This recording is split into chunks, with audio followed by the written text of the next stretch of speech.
Hello everyone, we are the VARiators. The name stems from VAR, which is Virtual Assistant Referee in football, as well as the VAR from variance in econometrics. Our group's topic is about the FIFA World Cup and its impact on its host country's domestic financial market.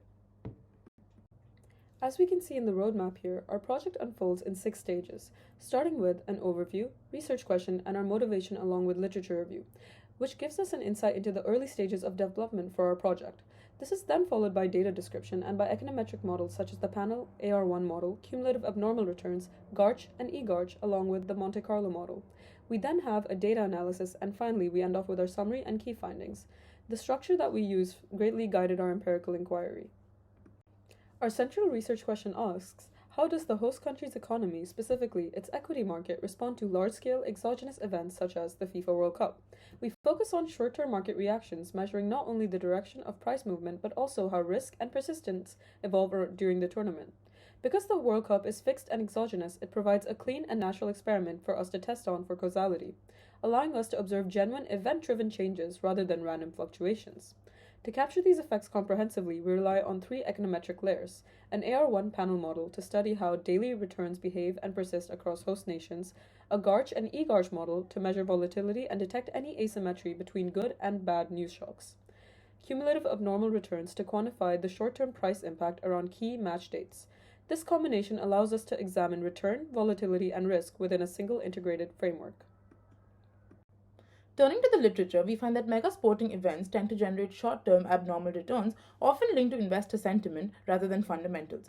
Ramdas et al. 2015 conducted a multi-country event study from 1994 to 2010. They found that South Africa and Germany experienced significantly positive abnormal returns upon being awarded hosting rights, whereas Japan and South Korea saw muted responses, suggesting heterogeneity based on economic context and perceived visibility. Similarly, Charles and Dunn 2016 highlight that hosting announcements rarely lead to long-term stock market gains. Their results suggest emerging markets such as South Africa and Qatar respond more strongly due to anticipated boosts in FDI and tourism. Qatar stood out as an interesting study to many, with over $200 billion spent across the decade leading up to the FIFA since being chosen as the 2022 FIFA hosts in 2010. There was economic growth of 5% in 2012 to 2014 in Qatar after they won the bid for the World Cup, while they noticed a small decline in the years from 2016 to 2020 during the COVID-19 pandemic. Now that we got the literature out of the way, let us dive into some econometric models and explore the dynamics. Over to Jack. Our study tests whether hosting the FIFA World Cup affects stock market performance or financial risk. We used daily index data from Yahoo Finance and match results from Kaggle for Japan, Germany, South Africa, Brazil, and Russia. Prices were converted to log returns and analyzed through 2 datasets: a pooled panel combining all hosts for cross-country effects and individual country datasets for AR1 and eGARCH modeling of local volatility patterns. Each World Cup period included 60 trading days before, during, and after to capture anticipation, reaction, and adjustment phases. Before estimating the mean models, we first checked whether each host nation's stock returns were stationary. This step was essential because both the event study and GARCH frameworks assume that returns are stationary over time. We applied 2 standard tests, the ADF test and the KPSS test, of both the pooled dataset and the individual country return series. The ADF test rejected the null hypothesis of a unit root, and the KPSS test failed to reject the null of stationarity. These results are consistent across all host nations, confirming that their stock returns are stationary. This validates that the data is suitable for the mean return and volatility models estimated later in the study. To estimate the average market response during the World Cup, we use a panel AR1 model with country fixed effects. This framework captures short-term return persistence through the lag return term while controlling for cross-country differences using fixed effect dummies. Brazil was chosen as the reference country since its average term was statistically indistinguishable from other hosts. We confirmed the core model assumptions, event variables are exogenous since match outcomes are unrelated to financial markets, returns are stationary based on ADF and KPSS tests, and residuals show no serial correlation according to the Young box test. Finally, we applied newer, less robust standard areas to correct for the heteroscedasticity, ensuring valid reference inference without altering estimated coefficients. We pulled returns to isolate a systematic event effect across host nations, as individual markets influenced by their own macro financial environments and country-specific return dynamics. The F-test for pullability showed we combined countries, while the fixed effects test confirmed each country needed its own intercept. Comparing models, the fixed effect AR1 version gave the best fit and lowest information criteria. So our final speculation used pull fixed effects with an AR1 term. Daily log returns were pulled across all host nations in a fixed effects AR1 model to capture systematic event effects. The lag return showed mild mean reversion, while none of the event dummies were specifically significant. This means World Cup periods did not generate abnormal returns, suggesting host markets behave efficiently with no strong sentiment-driven movements. For this section, we followed a $100 investment through each World Cup window using individual AR1 models for every host nation. This led us to isolate each market's cumulative abnormal return path.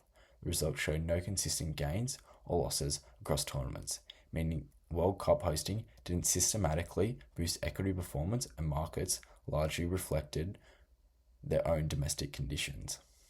Before estimating our Garch family models, we carried out a battery of pre-estimation diagnostic to test for volatility clustering and distributional assumptions. The Liang box test on squared returns identified significant arch effects in Germany and South Africa, both of which justify the application of a Garch-type model. Japan, however, yielded a borderline result, while Russia displayed no evidence of conditional heteroscedasticity, indicating stable variance.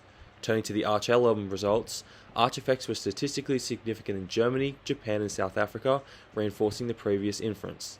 The Jark-Barrett test failed to reject the null of normality for all four series, suggesting that conditional distributions of returns were not excessively skewed or leptokurtic, an important assumption for likelihood-based estimation. Our conclusion: Garch-type modelling is appropriate in Germany, Japan, and South Africa, with Russia displaying weaker justification but retained for comparative consistency. In selecting the appropriate volatility model, we evaluated multiple specifications across 4 countries: Standard Garch, GJR Garch, and eGarch. Across all nations, the eGarch 1.1 model consistently delivered superior fit based on ARC, BIC, and log likelihood criteria. For example, in Germany, the eGarch model yielded an ARC of -5.99, lower than competing variants. Similar dominance was evident in Japan, Russia, and South Africa. Post-estimation diagnostics further confirmed model adequacy. For Japan, all Young box and Arch LMP values exceeded 0.54, indicating no serial correlation. In Germany, mild residual arch effects persisted at higher lags, but the eGarch formulation's asymmetric structure accounts for most of this. Thus, the eGarch 1.1 specification was chosen for all host nations, enabling consistent comparison of volatility dynamics. Our empirical approach is grounded in the eGarch 1.1 formulation, where shocks influence volatility logarithmically, allowing for leverage effects and persistent clustering. Key coefficients include delta 1 and delta 2, which capture volatility shifts during and after the World Cup, gamma, which detects asymmetry, i.e. whether negative news triggers larger volatility, and beta, which governs persistence. Estimation was conducted using maximum likelihood with t-distributed errors via the Rugarch package. All models were estimated across the full 180-day event horizon to preserve degrees of freedom. Normality, stationarity, and arch effects were all confirmed through diagnostic tests, validating our econometric specification. Let's turn to the Japanese case. The AR1 coefficient is -0.0796, indicating minor negative autocorrelation, which suggests brief mean reversion after shocks. Volatility exhibits strong persistence, with beta value of 0.9118 and reacting moderately to shocks with an alpha value of 0.3442. A pronounced asymmetry is observed with gamma equal to -0.4106, confirming that negative shocks elevated volatility more than positive ones. Event dummies are small and negative, during equal to -0.0014, whilst after is equal to -0.0025, suggesting a minor reduction in volatility post-event. The conditional volatility plot confirms this. Volatility surged into the tournament, peaked mid-event, and then declined, consistent with short-lived uncertainty effects. In Germany, mean returns are marginally negative, and AR1 shows mild autocorrelation consistent with gradual return corrections. Volatility persistence is high with moderate responsiveness. The leverage effect is strong, again confirming asymmetric responses to negative news. The during and after coefficients are statistically insignificant, implying no structural break in volatility. However, the volatility plot reveals a pre-tournament build-up and a subsequent decline, reinforcing the presence of heightened investor sensitivity during the event. South Africa exhibits a different volatility structure. The AR1 is negligible, implying no meaningful autocorrelation. Volatility is highly persistent and moderately reactive. The asymmetry coefficient shows that bad news significantly elevated market volatility. Event dummies are small. During the tournament, after, are both statistically insignificant. Graphically, we see a volatility peak around the tournament, with a gradual decline. These findings point to short-lived but discernible market uncertainty linked to the event. Russia stands apart with a positive mean return and higher AR1 autocorrelation, suggesting trend reinforcement rather than reversion. Volatility is persistent but comparatively weaker, and sensitivity to shocks is low. The leverage effect is modest, indicating less severe asymmetry. Both during and after coefficients are negative respectively, though neither is significant. To assess investment implications, we simulated a $100 short position across each host country's equity index. Using EGARCH volatility estimates combined with AR1 returns, we generated 10,000 return paths to capture risk-adjusted dynamics. Results show Germany 2006 produced the highest cumulative return at 12%, Sharpe ratio of 0.75 and a controlled drawdown. Brazil 2014 followed with a 6% return but a higher drawdown. Japan returned 4%, South Africa gave a modest 3%, while Russia 2018 yielded a loss of 8%, with the lowest Sharpe ratio and steepest drawdown. The plot visualizes these equity paths, revealing pronounced variation in investor performance linked to volatility structure. Germany's market rewarded short exposure, whereas Russia penalized it due to post-event rebound. Conclusion: EGARCH-driven simulations show that while some host nations exhibited modest cumulative returns, risk-adjusted performance remained inconsistent and economically limited. These findings suggest that World Cup effects on equity markets are short-lived, sentiment-driven, and not systematically exploitable. Right. Now let's summarize what the model implications are. We approached the study through a three-pronged econometric framework: an AR1 mean return model, a GARCH-11 estimation, and a value at risk analysis. Each model giving us distinct inferences with regards to market performance across host nations. First, using the AR1 model, we found no statistically significant abnormal returns around the World Cup periods. Both pre- and post-event return windows yielded insignificant coefficients, and match outcomes like wins or losses had no systematic influence. This suggests that markets efficiently incorporated event-related information, leaving little scope for predictable trading opportunities, thus showing that any investor optimism is sentiment-driven rather than being grounded in fundamental repricing. Moving on to our second model, the GARCH-11 model, the results from this study indicate that volatility is concentrated before the event. Volatility spikes reflect investor uncertainty and speculative investment in the lead-up to the tournament. As outcomes unfold, the fluctuation tends to decline, and this is a resolution of anticipation effects among investors. This pattern was observed both across emerging markets like South Africa and Brazil and developed economies like Germany. Interestingly though, Japan displayed a heightened in-event fluctuation, likely due to the complexity of co-hosting and its impact on information flow. The EGARCH results show persistent fluctuation across all hosts, with beta being greater than 0.80, with negative shocks amplifying risk, especially in countries like South Africa and Germany, with gamma values of minus 0.45 and minus 0.67 respectively.